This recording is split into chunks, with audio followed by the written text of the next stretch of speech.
Hello, I am your proud superintendent, Dr. Leslie Torres Rodriguez. I am leading the crucial process of reimagining and restructuring our school district.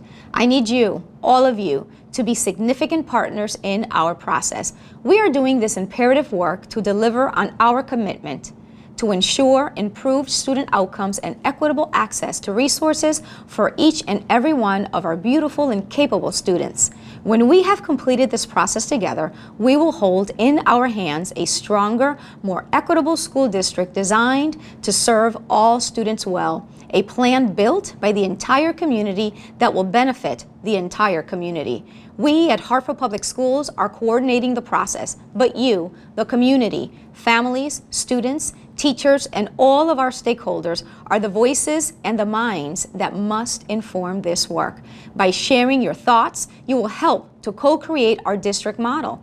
Our work together, which takes place over the coming months in community meetings with families, partners, and schools, will culminate in the presentation of recommendations for district models for excellence, different ways in which the district can be reimagined while ensuring the health and viability of our neighborhoods, and continuing to provide access to opportunities and services for our families and students. For news about meetings and ongoing updates on our process, please visit our district website at www.hartfordschools.org.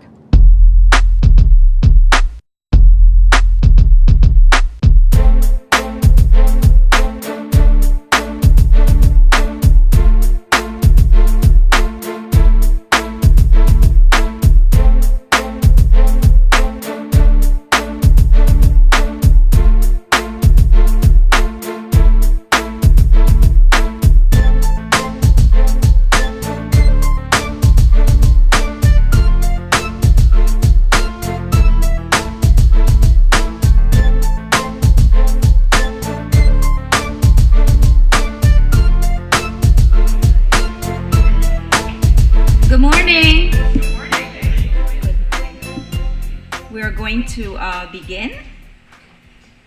So I'm Dr. Leslie Torres Rodriguez. I'm your superintendent, and I want to thank you for taking time out this morning to attend one of two community conversations. As you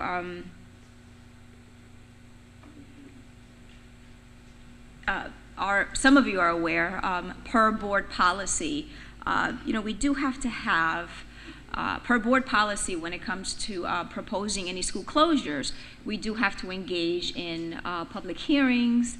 However, these community conversations, are not part of the required board policy. We wanted to engage in these conversations as part of our commitment, if you will, right? When I committed and my team committed to redesigning and reimagining our district, we wanted to make sure that it was done in a way that was informed and had voice of the community, and so we still want to honor that throughout this process. So I welcome you today, the presentation that I have, and before we get into any questions, I want to just reference what the order of the presentation is. Of course, I'm going to allow us to take a step back and review the recommendations that I have made and talk about the why, the reason why we are doing this. Why is it that we had to really do this comprehensive study?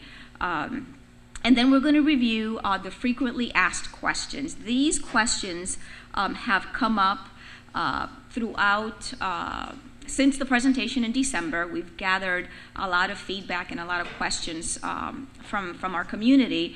And so what we did was we identified the themes, right? The questions that continue to come up. And so we've gathered those. And so we're going to talk through those today. And then, of course, if there's additional time, we certainly will engage in additional, opportunity for dialogue. And so, if at any time that I'm going through the presentation you have questions, just stop me and we can, go in a little deeper into the data that I'm presenting. So again, thank you. I will also reference the fact that I know, and you have heard me say this before, I know that the conversations that we are having are at times passionate conversations. I know that there's a lot of information that we're trying to make sense of. I understand that there are a lot of feelings and all kinds of feelings. And I will say that some of what I'm saying now is actually what I shared with our principals earlier this week around the fact that I've heard a lot, and my team has heard a lot, and certainly a variety of emotions. And so I want to honor those, and I want to acknowledge those. I also want to talk about the why, making sure that we, oftentimes we tend to focus on ourselves, right, on the individual.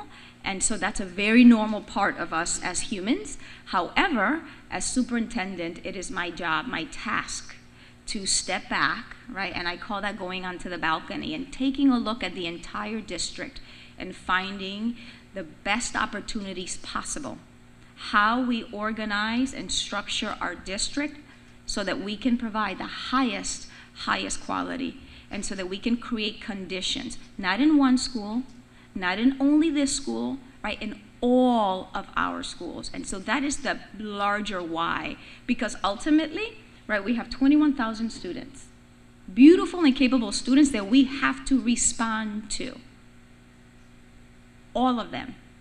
And that's the task at hand, right? That's what we have to do. Decisions that should have been made years ago. Unfortunately, they were not made. Here we are today. And so while uncomfortable, while painful, we have to have the conversation, and we must make a decision. And so, as you know, the decision rests with the board, and so this is part of the collection of information and feedback for our board. So thank you for being here.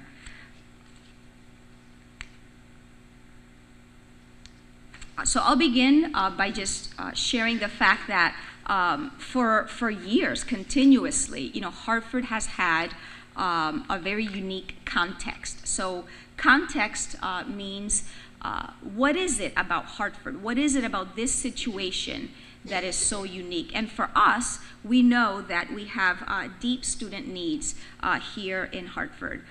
We know that across the state, right, we have the highest population, one of the highest populations of students that live in poverty. We know that we have one of the highest number of students that are special needs students. We know that Hartford has one of the highest, by now, actually, as I think about the 400 students that we have, received from the islands and from Puerto Rico, by now we probably do have the highest number of students that are English learners in the state.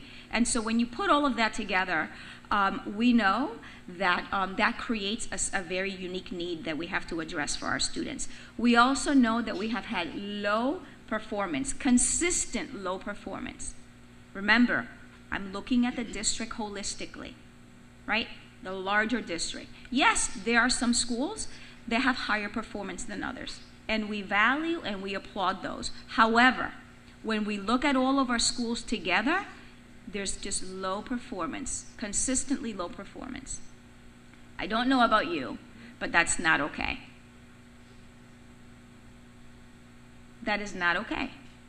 We want to see incremental growth. The good thing is we're not going down, but we want to see our students continue to increase. And then, of course, we have the declining enrollment. We know that in the last 4 years, we have lost 15% of our enrollment, a total of 2,000 students. And we know that the way our funding system works, right? We're funded for students. It creates a very, very difficult context, because that means that we have 46 schools that we have to service and program for with high need, and we can't do it, right? Because our resources are spread too thin.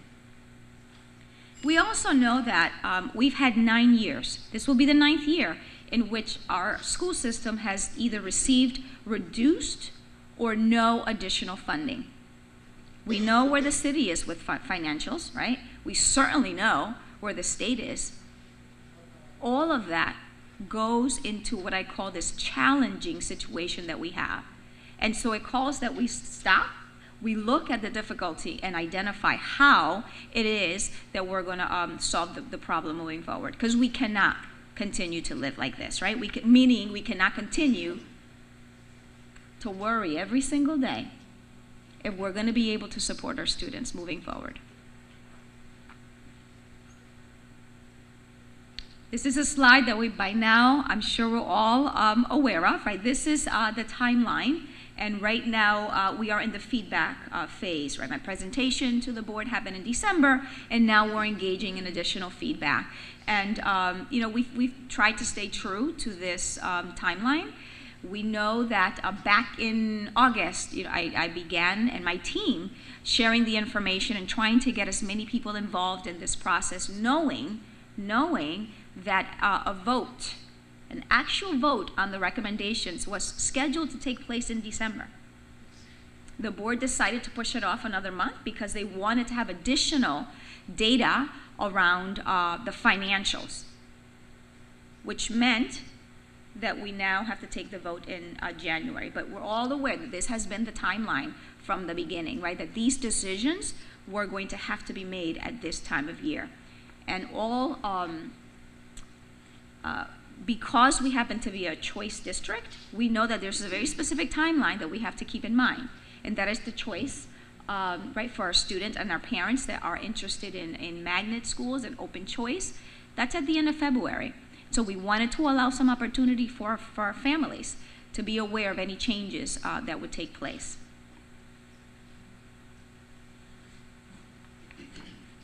After a vote takes place, if the board does accept any of the recommendations, we move into the implementation phase.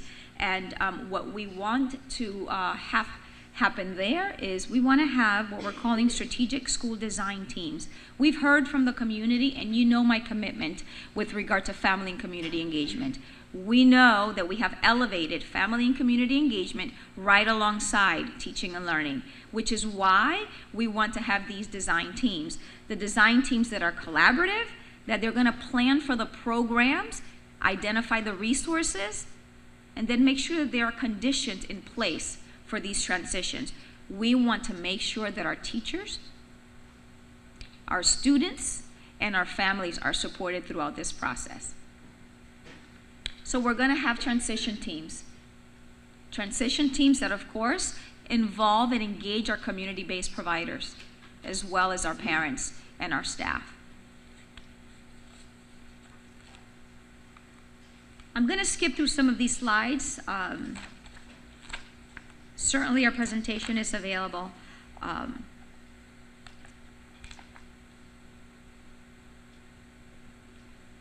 So when we did the comprehensive study, and the comprehensive study, again, is part of the requirement that we have as policy. The policy that the board puts forth calls for a comprehensive study to let us know what the current state is. How are things going right now? We set out to identify what are our current resources. When I use the word resources, that means how are we as a district using our people meaning our staff, our time, how are the school hours, the school day, how are they structured? What do we do with our teachers when they're not teaching? Right, that's how we use our time. And then money, because money buys us programs, right, and supports. And so that's what we set out to do. In addition, we set out to identify what does the community think makes a great school. We took all of that information, and then we added that information to what the research tells us, because we know what makes a great school, but we needed and we wanted to hear from our community. And as a result of all of that, we identified our 4 principles. And what we identified was that we want great teaching and learning in every school. It's something that every group that we spoke to, that's what came up. Great teaching and learning in every school. High expectations for all of our students. Safe and equitable access to great schools and pathways. You've heard me talk about this, some of you, when I talk about safety in terms of how it came up for us. Yes, we heard safety in the sense that we want our students to feel physically safe. We want them to be emotionally safe, but we also heard from our parents safety defined in a very different way. Our parents felt that right now, the way our system is designed, they don't feel that they have a safe bet when they sign their child up for a school because they don't know the pathway that their child is going to experience through high school, especially in our neighborhood schools. We also heard expanded family and community partnerships. Now we know that we value our community-based organizations and our partners. That is not anything that we want to lose. Actually, what we heard from the community is we want more. We need additional supports. They were telling us, we know we have to close schools, but when you do, and if you do, please make sure that the resources remain. So we felt that that was a strong guiding principle that had emerged. And then lastly, fiscal sustainability. It's a fancy way of saying, make sure we have money, not just next year, not just 2 years from now, but in the future. So those 4 became the foundation of the recommendations. We also heard that we needed to operate ourselves in a different way. And so these are then the guiding, the non-negotiables. This is what we're saying we want to see in all of our schools. And I want to clarify that this is not a list that we said, okay, so let me see which schools have these non-negotiables and which schools don't. That is not the way that we engaged in this process. This is what we know we heard and what we know works. Some of our schools have these in place right now. Others don't. Again, we're saying this is what we want for all of our schools. With regard to program, of course, making sure that we devote our attention and our resources in the early grades. Hear me, I am not saying we're going to ignore the higher grades. We want to pay extra attention to our lower grades so that we can have a solid foundation. In terms of literacy, right, we want our kids to be able to read and write at level and above. And the same thing with math. We also identified the middle grades program. When you have a pre-K-8 program, you are able to, at times, have a solid middle school program in that school, only if you happen to have enough enrollment in the school. That's not the case in most of our K-8 programs. And so our middle schoolers, we know they have different needs, developmentally, physically, emotionally, academically. We're not able to program right now. So that became a non-negotiable for us. And of course, high school. And I was reminded of this just yesterday again when I met with our student council, our district-wide student council around college and career readiness and more opportunities for AP and early college enrollment. This is what our students keep asking. And I quote, they said, because we want to be able to compete with our surrounding towns. Those are our high schoolers. And I always use this example when they said, we're not worried about technology. That's not important right now. This is our students talking. This is what they said mattered to them. The college prep and the career development. And then, of course, we want to have a commitment and a non-negotiable around health and wellness. Athletics and arts, we know that some of our schools cannot experience art and enrichment. Some students in the school can, but not all of them can. And we certainly know the entire district doesn't have that. Right? Those are just opportunities that exist in all the surrounding towns around us. And we know, right, we also know the benefit that provides for our students in terms of access. With regards to practice, certainly making sure that every school is a community school. Now, I'm going to stop here because there's a lot of questions about what do you mean every school? We don't have the money to do that. Well, right now we know that a community school model leverages the resources in the community, right, to help advance the goals of the school and improve outcomes for our students. And we know that some schools and some of our communities need a lot of support, while others may not. What I'm proposing in the vision around every school being a community school is that we provide supports based on the need that the school has. So that's going to require that we look at all of our community-based providers and then identify, well, what is the specific need of every school and how can we meet that need in the most intentional way possible.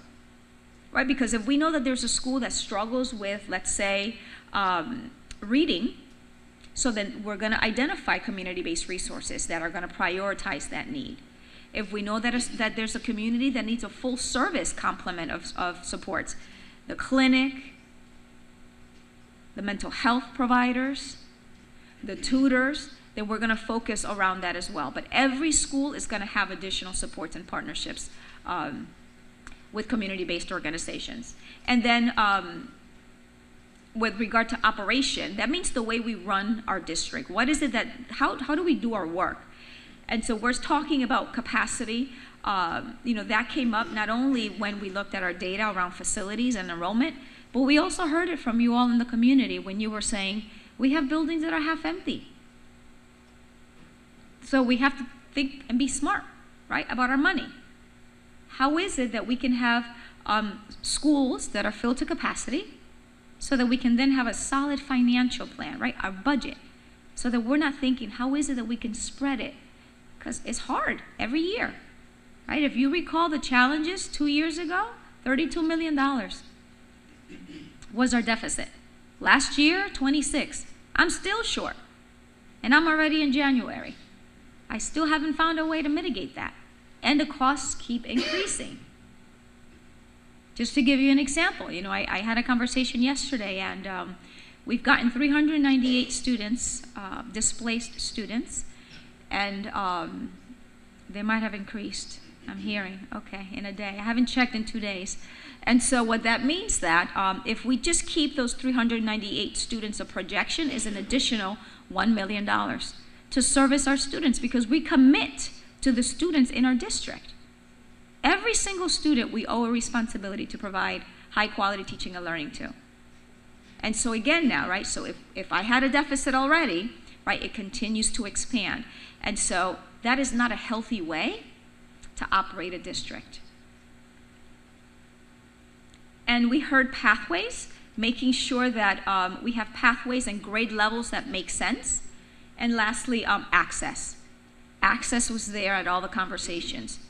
Equity, we want to make sure that my kid in this school can have access to whatever it is the other students have access to at the other schools. So all of those were taken into consideration in my making the recommendations for the board. And when I get into talking about the recommendations, there's a lot of questions around, well, why this school and why that school and why not this one? And do know that we can't look at it in isolation, because by the way, that's how the district has been operating for quite some time now. We happen to be a district of 46 schools. And although they are in different parts, they're part of a larger system. And if we want to create what the community is asking for, these pathways for our students from elementary to middle to high school, we have to move things around and make sure that all of that fits together.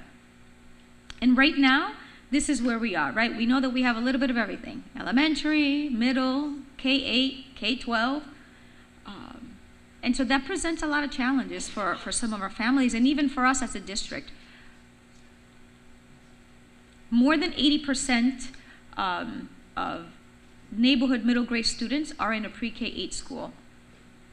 And right now there's an average of about 50 students per grade in each grade in the pre-K-5 grades. And when you think about our middle schoolers, 44 students per grade. That's very challenging for us to program for. I'm not going to spend too much time on this slide. I'm trying to look at the faces, and I know that many of you have seen the presentation before. But this is just an example of how challenging it is. Right now, we have an example of a pre-K-8 model to the left. And so the green people represent an elective teacher. So let's just use this as an example. Right, we have a pre-K-8 school, and each dark, like the person that's in the black circle, that's a grade. That's a class. So in a pre-K, we have 2 classes, right? So let's just say that in this school, which we have an example like this, every grade has 2 classes. They can only have 3 elective teachers because that's all that the money can afford. So think about that. 3 elective teachers, that can mean 1 music, 1 PE, and 1 art. We know that not all of the students are going to be able to get those 3 experiences. So they might get 1, right? Our little babies might be able to just get PE, but not the other 2 electives.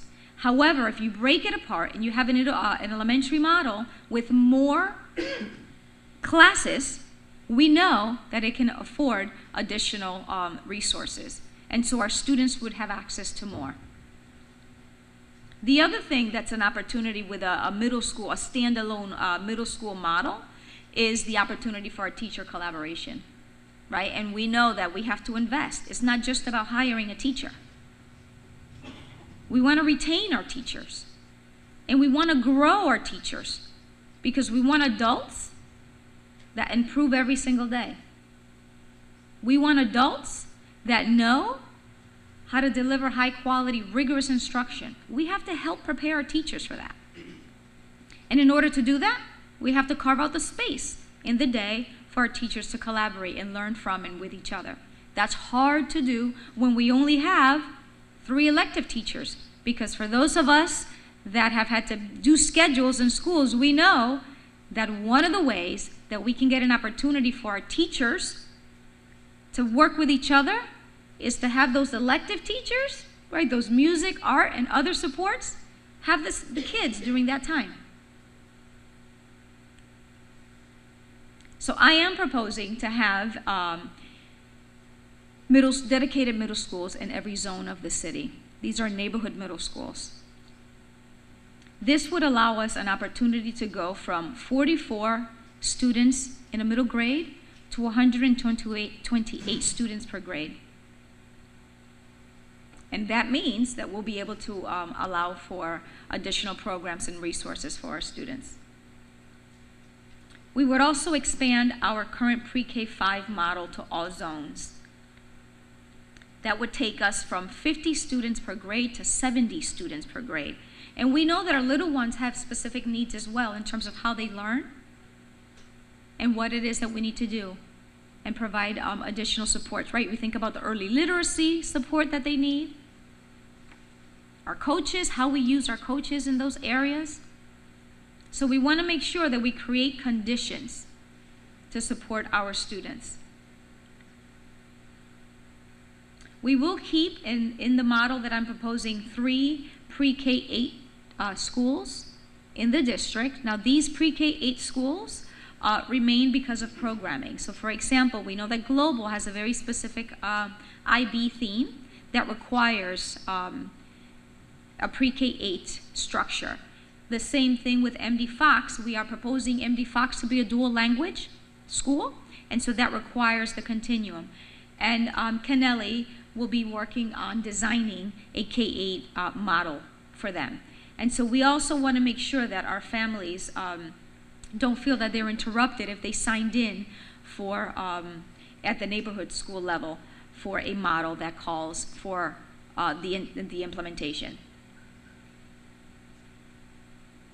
2 programs are recommended to end this year.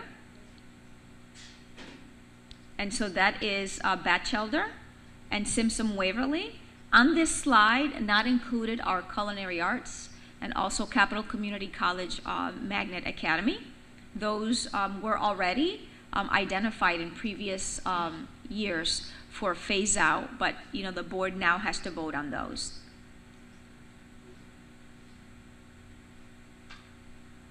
I'm going to skip through the high schools. We know that Weaver is coming online, and so in the data that we identified, North Hartford didn't have high quality access for high school. We know that Weaver is going to come online, and so that opportunity is going to be available.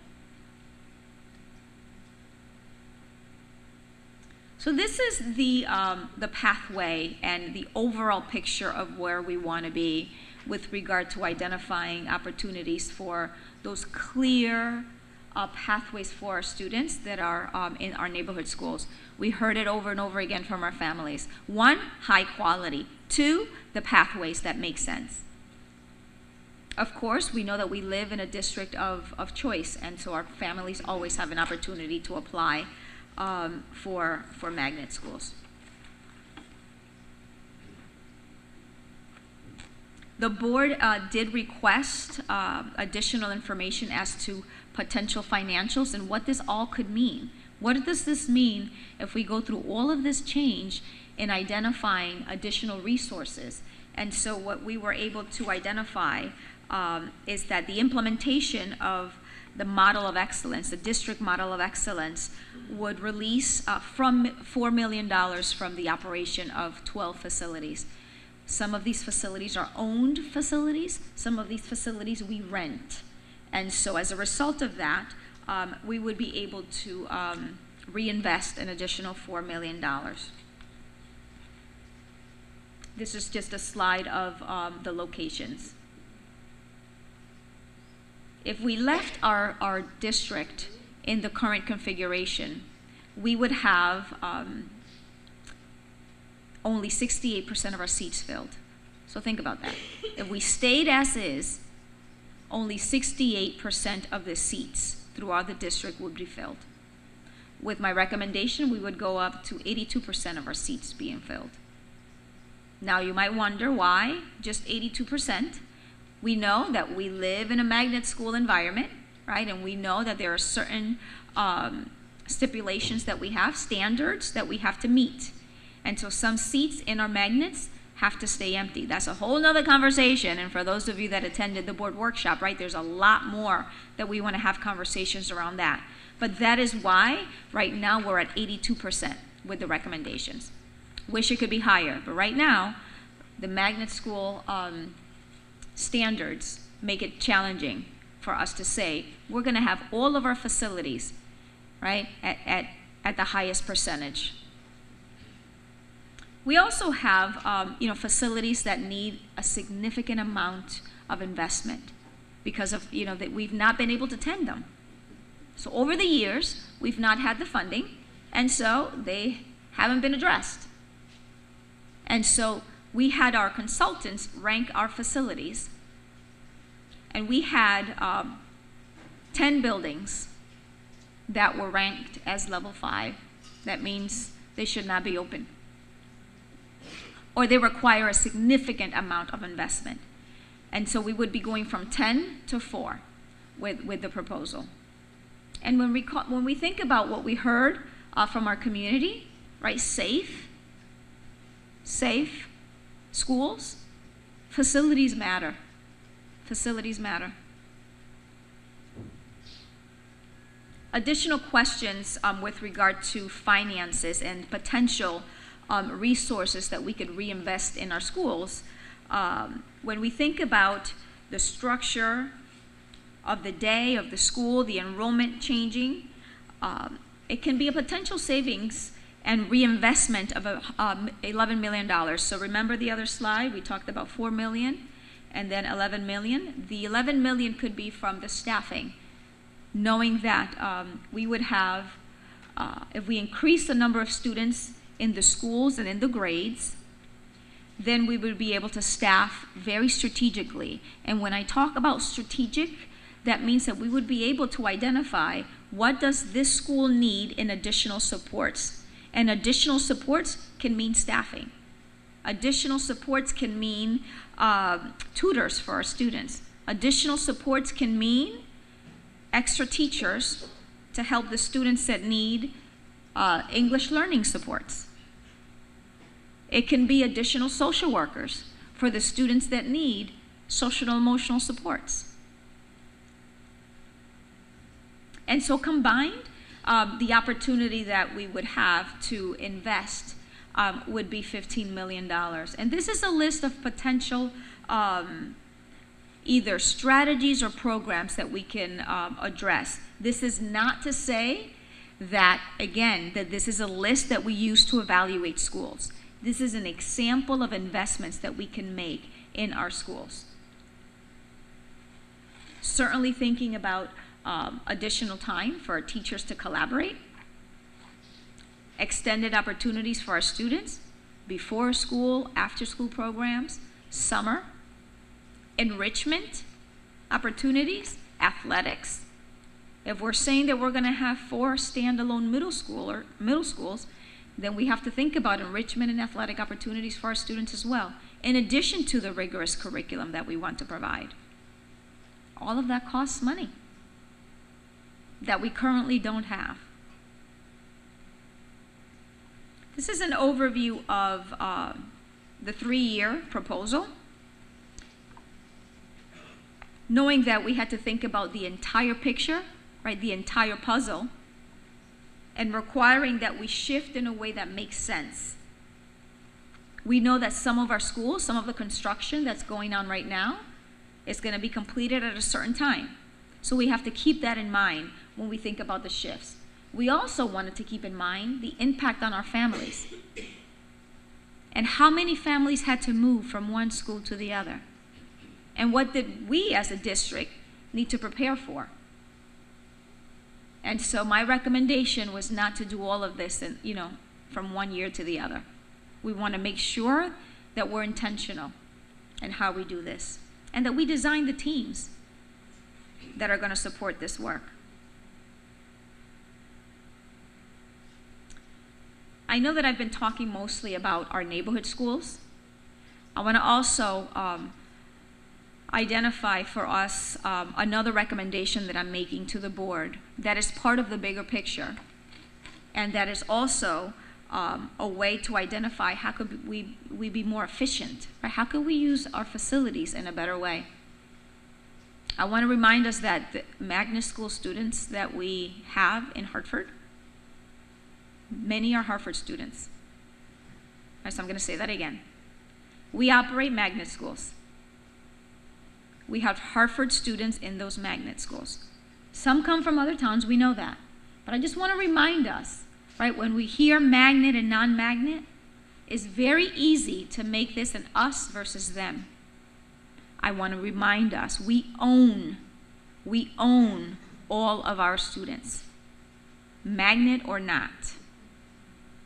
Hartford has 21,000 students. So we have to think about that. We have to think about how do we address the needs of all of our students. So this slide speaks to an opportunity to co-locate programs.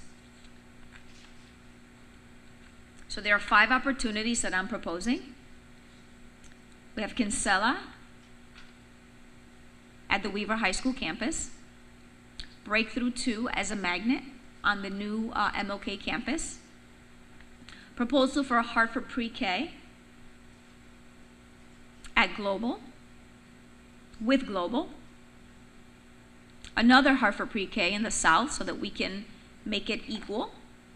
Right, we know that Hartford Pre-K now is in the North, so we're proposing a Hartford Pre-K in the South, co-location with Burns, Betances STEM, the middle school component, co-location with Burr as a middle school. So we would go from 11,000 magnet students in high top-ranked facilities to 13,000 students.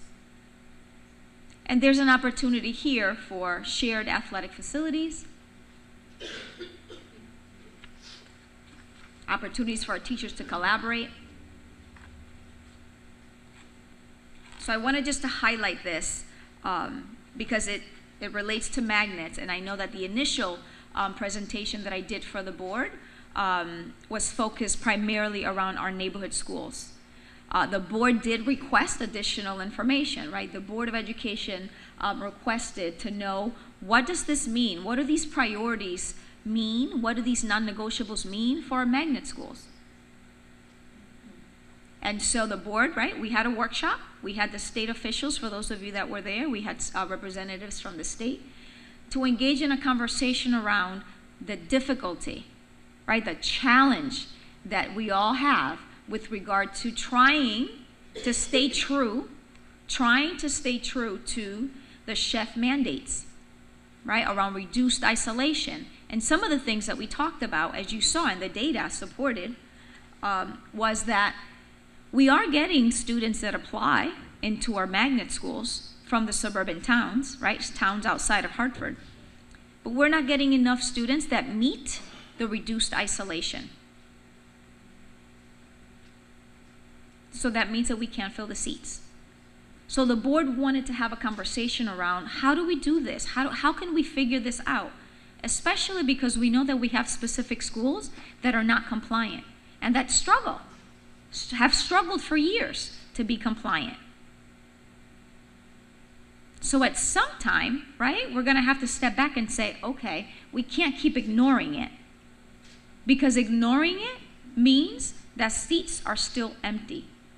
And ignoring it means ignoring what our community said. Our community said, we want to maximize the seats. We want to maximize high quality. So the board says, okay, superintendent, give us all of the options that we have. So as I had to say, okay, if we're looking at it from the lens of the current standards that we have to meet, right, the reduced isolation, and 25% of our students having to be and meet the reduced isolation standard. So if we look at it from that angle, so we know the options right now, right? Okay, so we demagnetize a school, which we have done previously in previous years in previous administration. We can phase a school out. We can have open choice instead of a magnet. We can phase out, close part of the school, right? All of these options.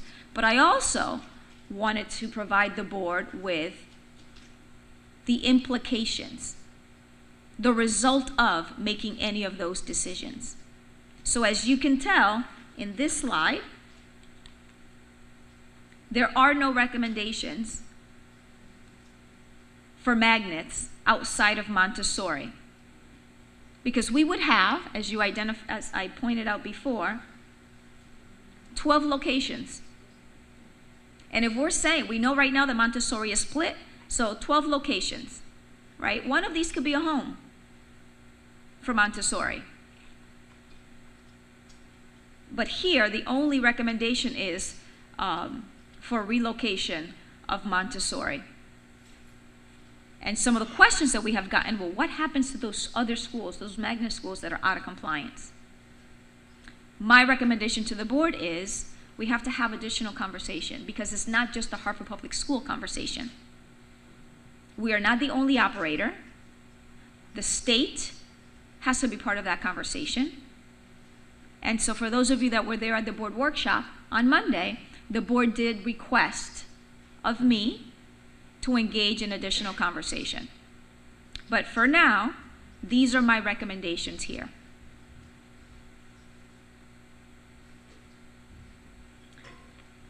So I want to just touch base on the basis, right? The how, the why for the recommendations.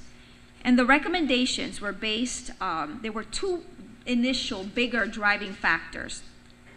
One was the comprehensive review that I spoke about. Right? Per policy, we had to do that comprehensive study. And some of the things that we heard, which I'm not going to go into, but I referenced at the beginning, high concentration of need, low performance, not equal access in all of the zones in the city. And then we heard the community input. So those are the two major driving forces behind the recommendations. And so there was no formula. I know that in the past, reform efforts, there has been a formula. The schools that are not performing are going to close. Right? For those of you that have been here long enough, or longer than I, that was it. You're not performing, you're going to get closed. That is not the way we approach this work. Each recommendation was informed by the findings in the study, the priorities from our community, the guiding principles, and our non-negotiables. And yes, we can look at the whole map and we can say, well, we can move this one here, that one here. Sure, we can do that all day when you look at it in isolation. But when you look at the whole picture, the whole district, my plan does rely on one thing to happen before the other. We also looked at saturation of seats. within a zone. The number of students and families that would be impacted, we wanted to limit that. Some schools have more students than others. We wanted to limit the amount of transition in terms of students and for families. We also looked at level of building use. What % of a building is being used? The condition of the facilities, and how the resources were being used. So performance was not used. In my recommendations, there is nothing that speaks to how a school, how a staff was dedicated or not dedicated. That was not factored into this, my recommendations.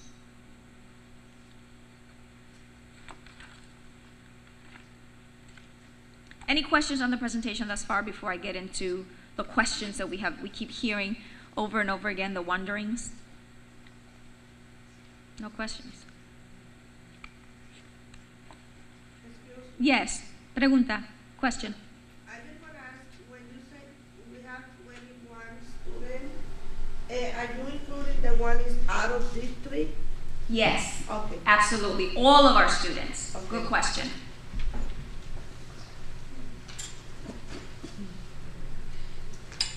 I have a question. Question, yes. Where is central office planning to relocate? Good question. So central office is planning to relocate to Buckley. Okay. At this point, actually, yes, so.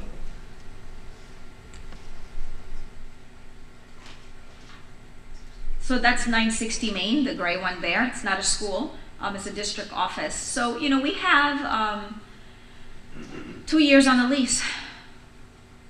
And so we have to pay $88,000 for rent. Do the math, right?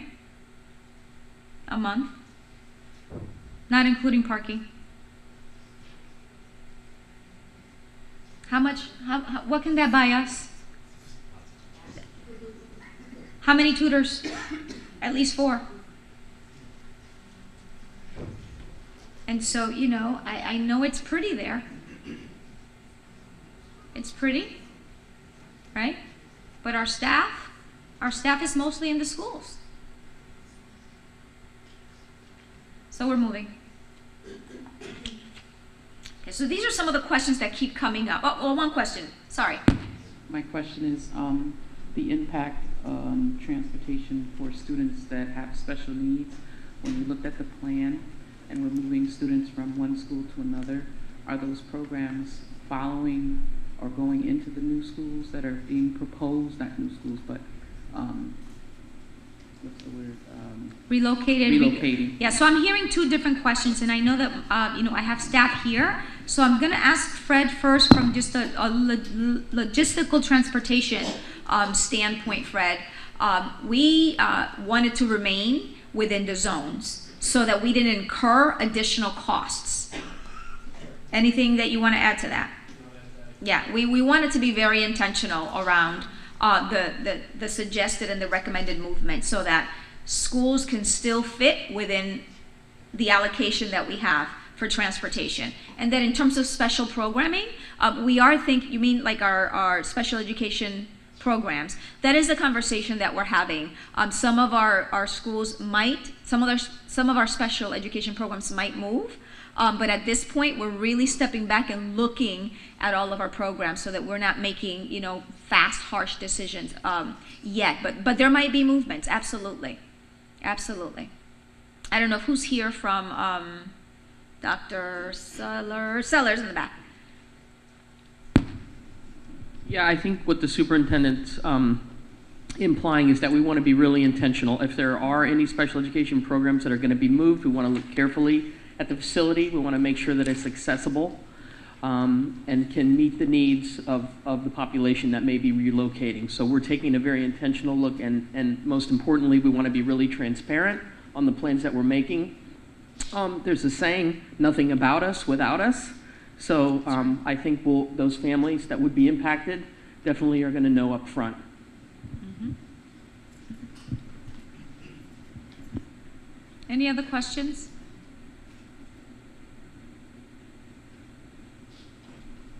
Yes, in the back. I just it's not a question. I just it's like suggestion. Yes. That okay, I have my granddaughter out of district for since first grade. She's gonna be on sixth next year, and I hope Hartford can do those programs that is out of district.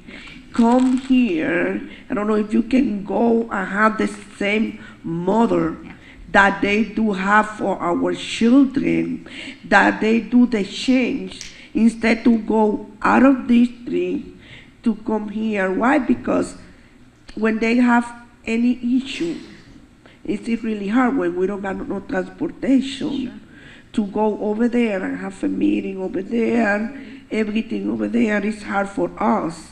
So, and I, as a parent and a part of the community, I will want to see that happen in Hartford. That the change that our children made outside, because my daughter, right now, my granddaughter doing great.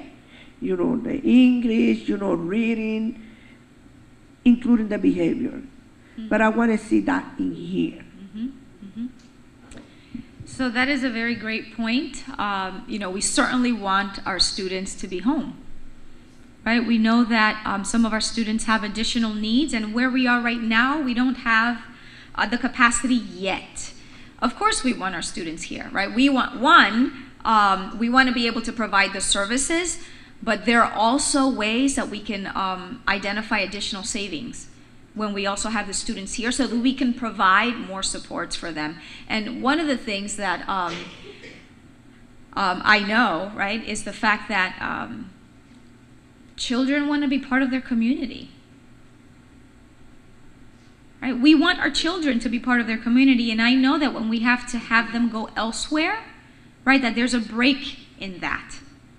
And so I hear you. I do want to, you know, talk about how is it that we can get there, but I don't think we're there yet. But we do want to have, get to a point where we can say, we can create great program for all of our students, including our students that are out in district placements. Yes. And I'm sorry, I also parent, because as a parent, I want to be part of voting and everything in the community. Sure. Parent meetings.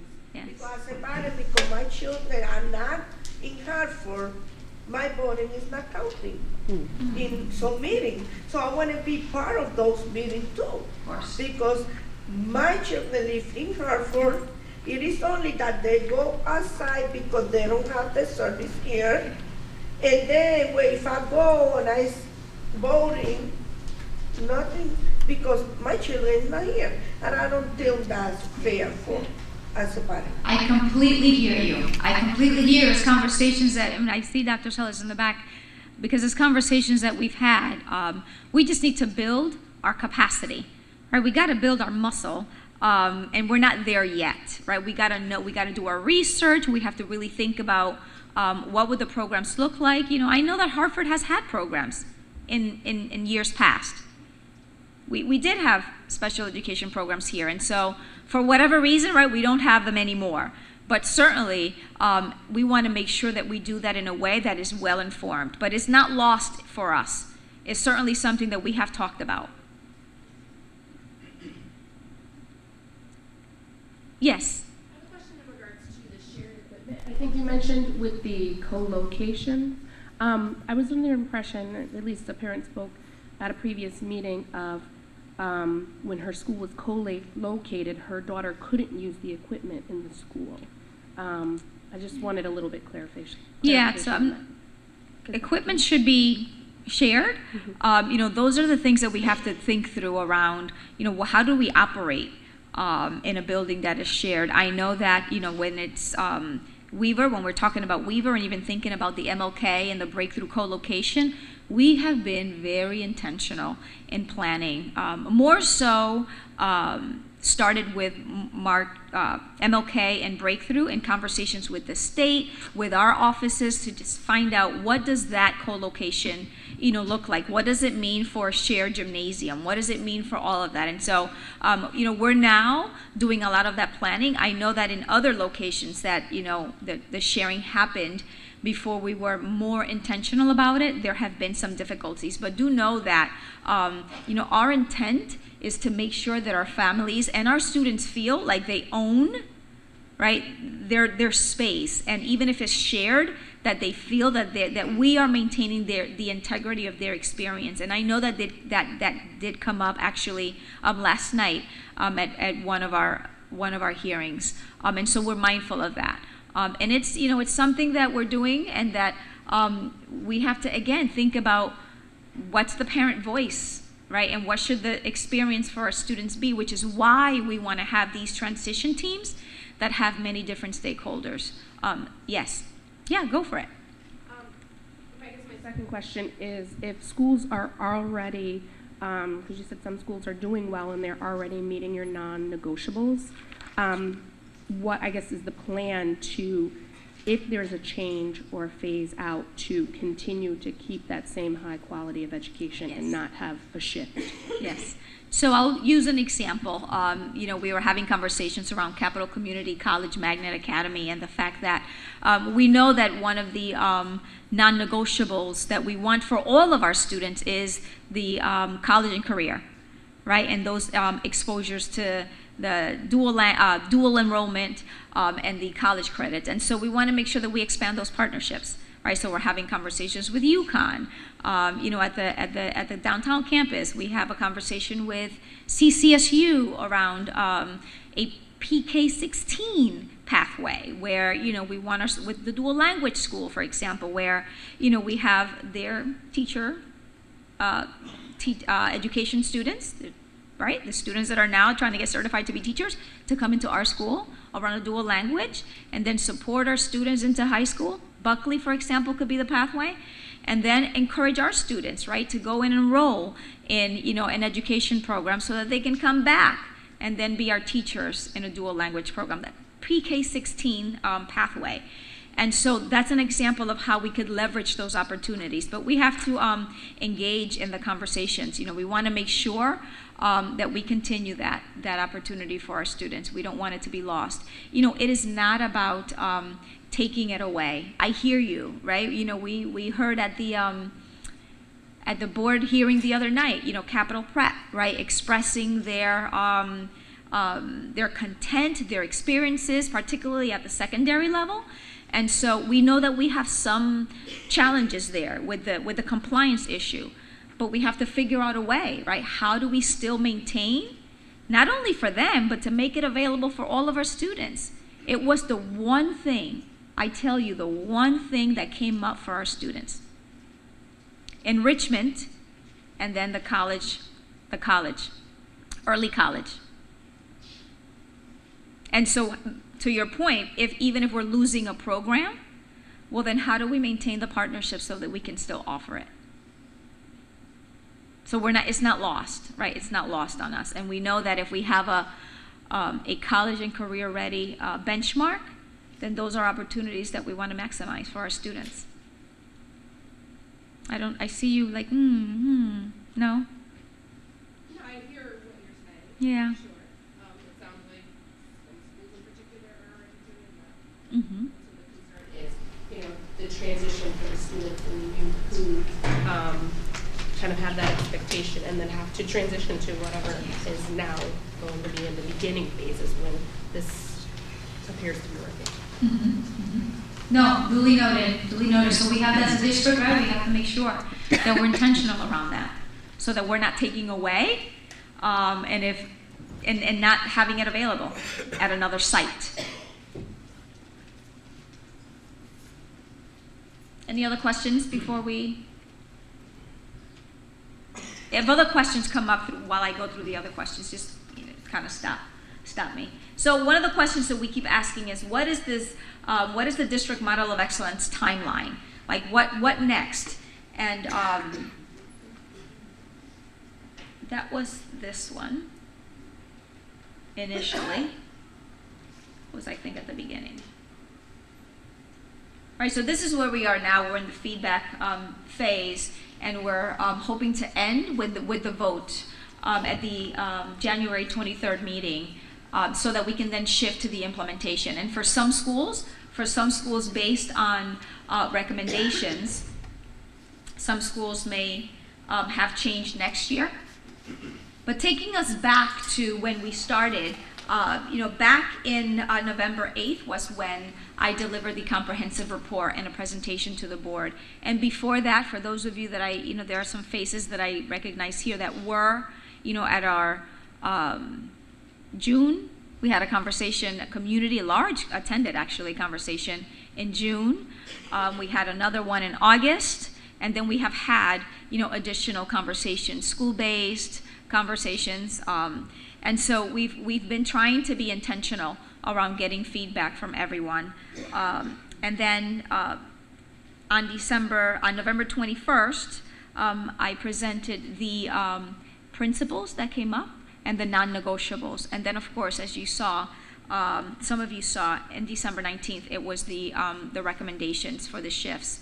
And that is a timeline that we've had from the beginning. And so we've been very intentional in letting people know and inviting. And I know that some of you parents here, there's been a little bit of complaint about the amount of calls that you get from us to remind you to come out. But we just want to be intentional about getting you here to get the information or just to hear from you. And so we feel that we have been more than transparent with this process in inviting everyone.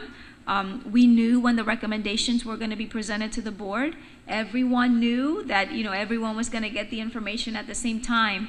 And so we still want to hear from you right throughout this process. So that's the timeline. If you need more information, I know that we have information on our website. We certainly can call our staff. We are working with our community-based agencies. They certainly have meetings and come to meet with us, and we give them additional information. So different ways to have access to the information.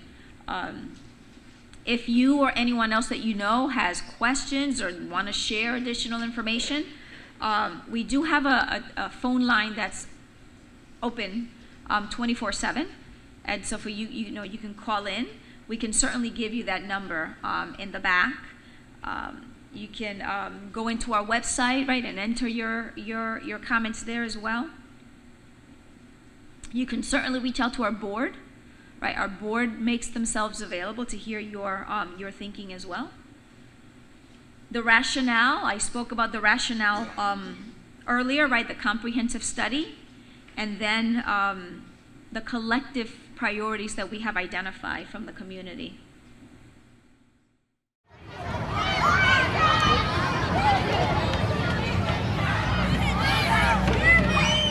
Saludos, estoy orgullosa de ser su superintendente, la doctora Leslie Torres Rodríguez.